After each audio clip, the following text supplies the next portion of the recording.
Africanisms, especially for the upper crust families, the aristocrats. The English of the Southern whites was undoubtedly influenced very greatly by this plantation Creole. It is highly controversial to say that Southern white English has been influenced by black English. The Southern whites often resent that, and sometimes the blacks do too. Yet, if you simply look at the map, it's rather striking that what we call Southern dialect survives exactly where the Confederate States, where slavery was an institution for the greatest amount of time. Richard Stoney is a wealthy young polo-playing Southerner whose family has lived on this property for generations. His ancestors are from the United Kingdom, and their estates have English names like Kensington and Hyde Park. My family came to the United States or into America in the early 1700s. And there were landowners there, and I think they had something like 60 or 70,000 acres of land. Allison, I'm just going to take him to the small field and leg him up a little bit. I was just born around horses. I've been riding all my life. The South has always been very active in the horse world, and I think that that's a combination of the love of sports and the love of horses. Allison, will you bring Scout over for me and check his girl for me, please? The black influence on Southern speech was perhaps more noticeable a generation ago. My father had a very, very thick Charleston accent and was always teased about it, so maybe I tried to stay away from it. But I'm incapable of describing my accent. A combination of probably having lived in Charleston and raised around what we call the Gullah language. Somehow the combination is what I have, so just a standard Southern accent.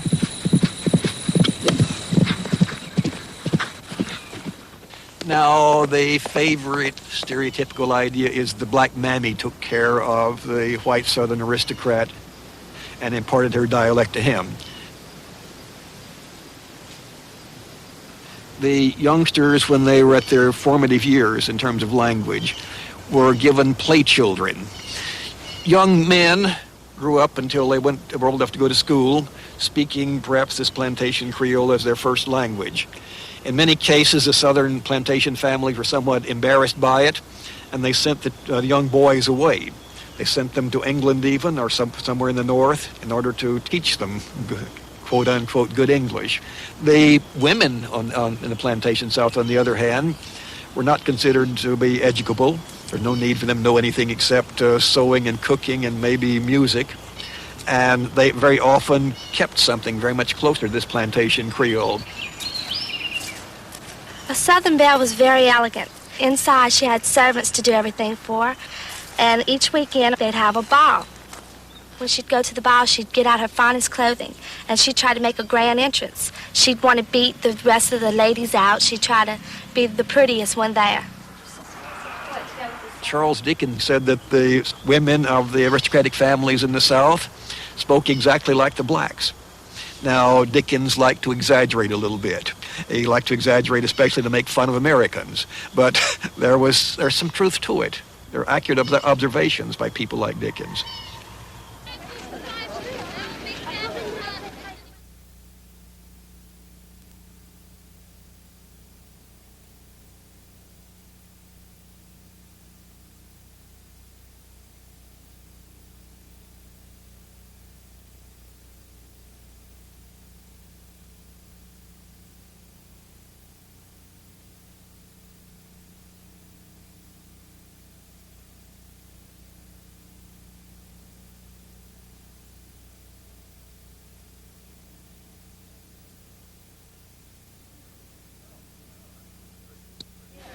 Charleston in the 1930s had changed little since the days of the Civil War.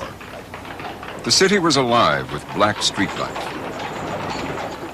It was famous for the way in which its street sellers could improvise rhyming advertisements for their wares for hours at a stretch. One went like this.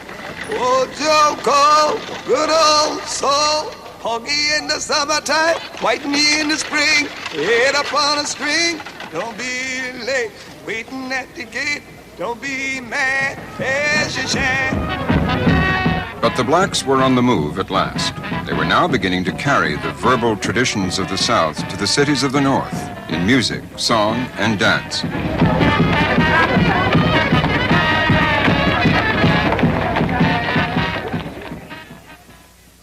One man who was inspired by the black and white traditions of Charleston was the aristocratic Southern writer, Dubose Heyward. The hero of his best-known novel was based on a real character who worked in the Charleston market.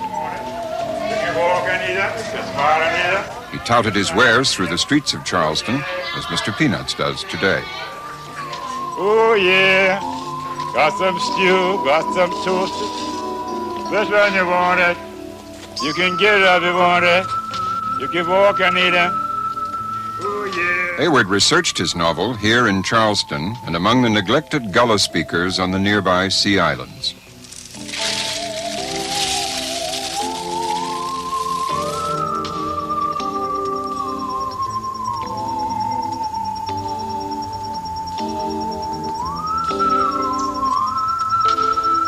Hey, Uncle Frank, how you doing?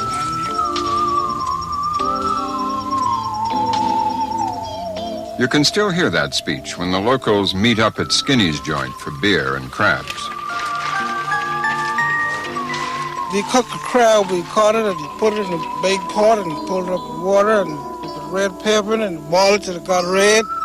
They sell beer, they drink beer. Sometimes they play a little card in the yard. Out the meat. Hey, man, the meat ready to cook. Eat. Come on, eat. When it got red, we take it out of the water, let it cool off, and we took the bark off it and we pick it. Sometimes we pick it and we eat it. Your stomach gets full. It tastes good if you like it, you know what I mean?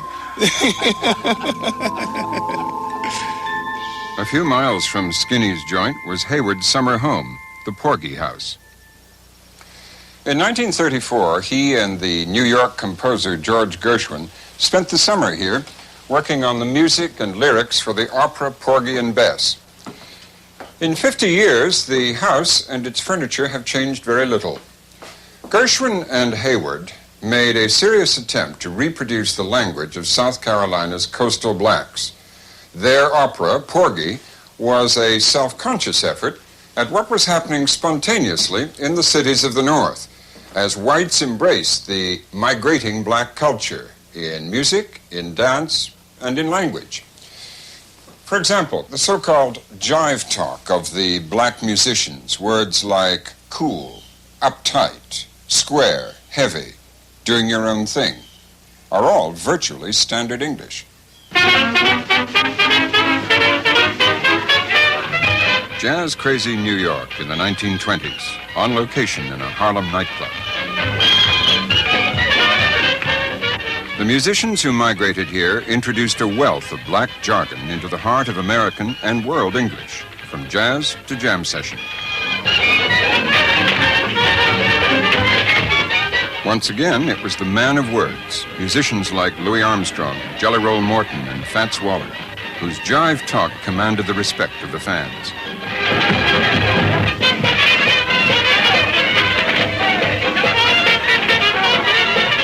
Harlem dweller Albert Murray, a jazz historian from the South, remembers the beginnings of jive talk.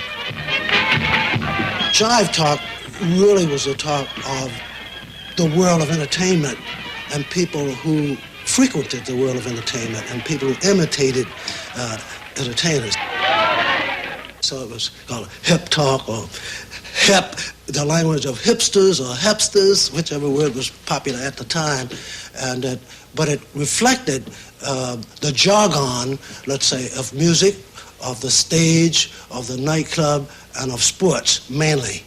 And the main carriers or disseminators or vectors of vehicles of that type of talk were popular entertainers. They have a new expression, long old Harlem way, that tells you when a party is 10 times more than gay. To say that things are jumping leaves not a single doubt.